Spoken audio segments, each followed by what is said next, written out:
Hey, Sens fans, welcome to today's episode of the Senstennial Podcast. If you are listening on audio, you'll be getting a nice little surprise guest interview later in the episode. And if you're watching the video, well, you'll get the surprise interview by maybe tomorrow. Just stay tuned. But in this episode, we're going to recap the last few games for the Ottawa Senators. They went 1-1 and 1.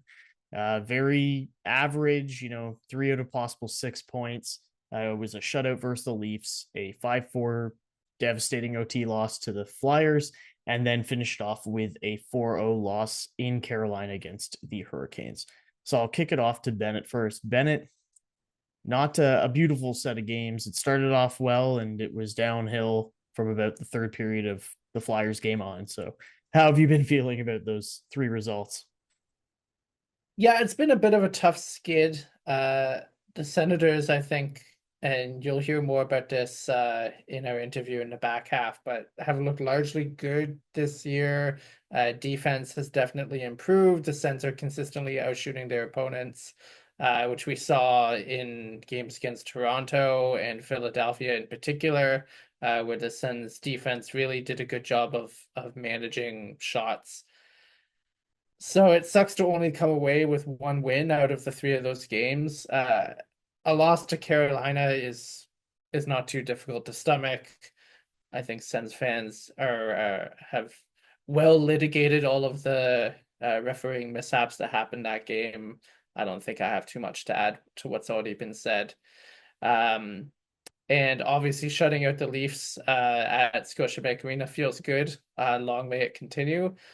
But that Philadelphia game, I think, raised a lot of red flags for people because that was a very winnable game. That was a game that the Senators completely dominated.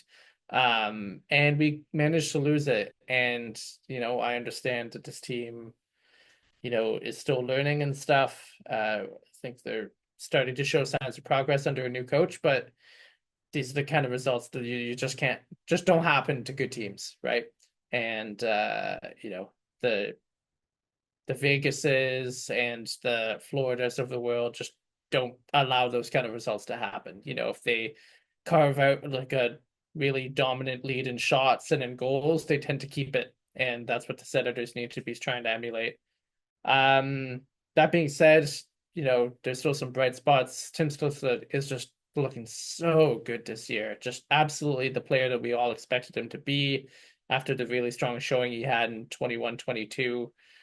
Or was it 22-23? It 22 was 23. 22-23, yeah, and then 23-24, a bit of a down year for him. But seeing him come back with a vengeance is great to see.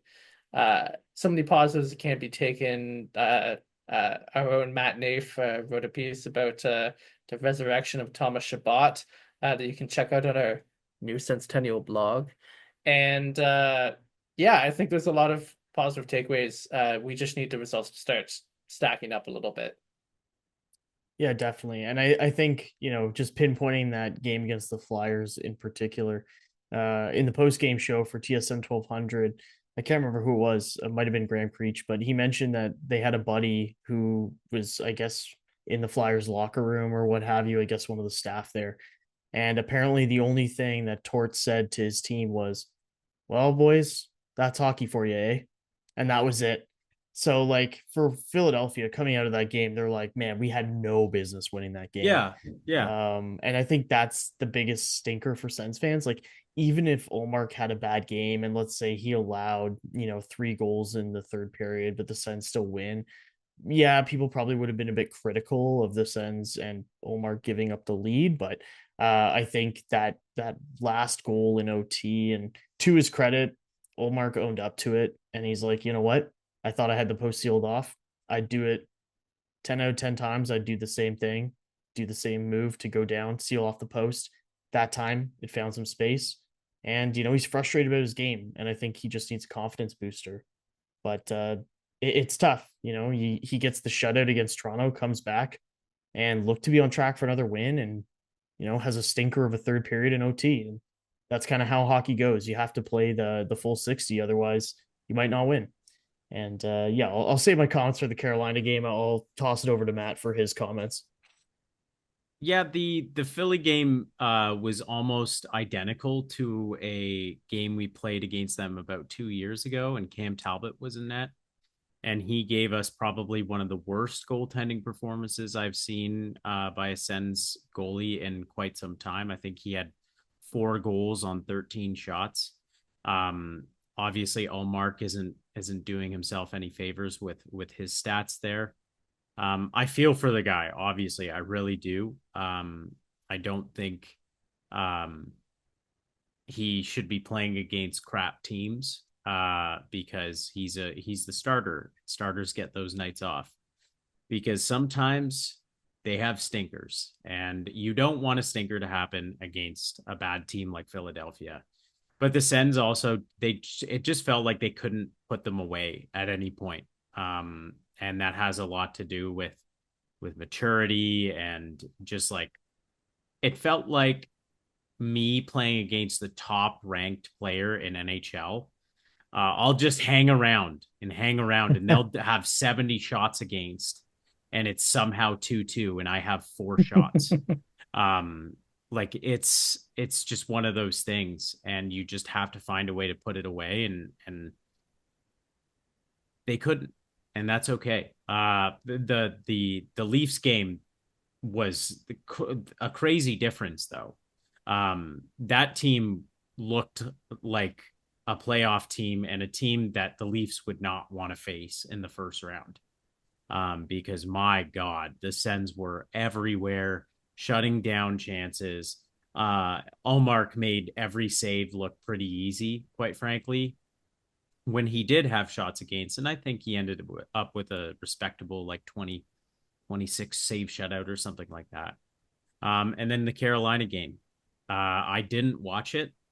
And I think it was probably for the best because I saw things that I never want to see again. Yeah, thankfully I had a couple friends over that night, so I was like watching on my phone, but like having a board game night, some pizza, snacks. It was like a good time, and You're I able was to eat like, your feelings. yeah, like the Yeah. Sens, the Sens could not bring me down that night.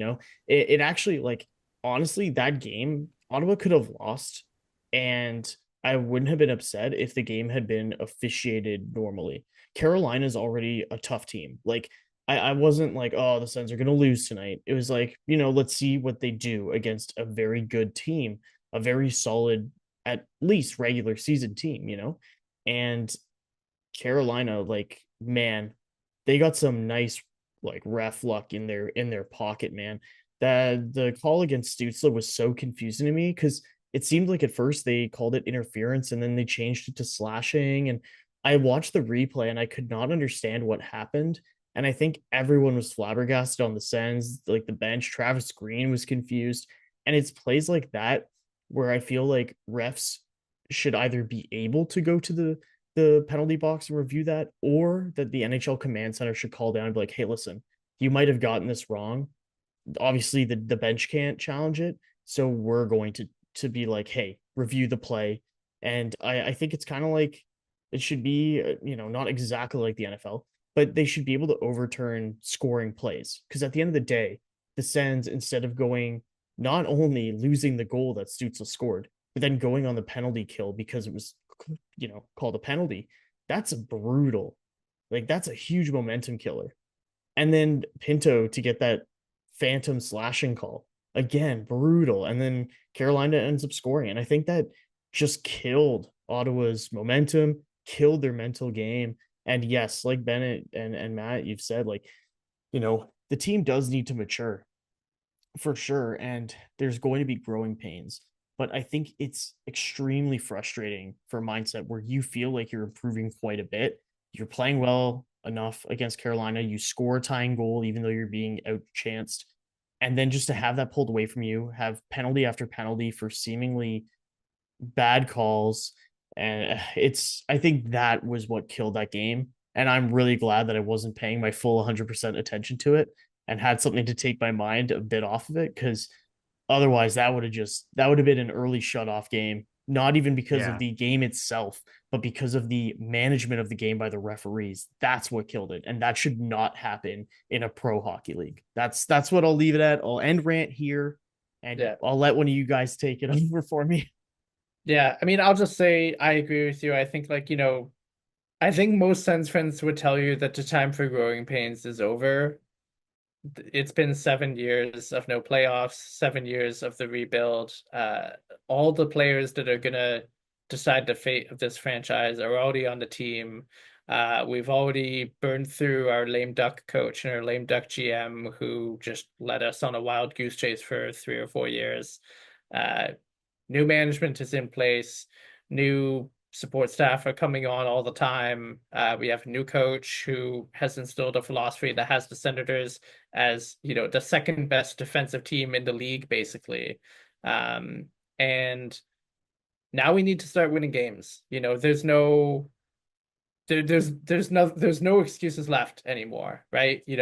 We have a good goalie on paper. We have, depth that we haven't had in a while. We have a good coach who, so far at least, seems to be having the Senators playing strong defensive hockey. We have a power play that's firing. We have good numbers at 5-on-5. We need to win games. And whether it's the Senators that are the cause of their own unraveling by failing to put teams away or letting in soft goals when we need to hang on for a lead. That's something that we need to eliminate. Stuff with the refs, listen, that's always going to happen, right? Like there's always going to be a couple of games a year where the NHL refs just completely bungle it. Happens in most sports. There's not much you can do to stop that. But the closing out games that the Sens are dominating is something that we need to start doing because otherwise Senators fans are not going to accept another losing season at this point.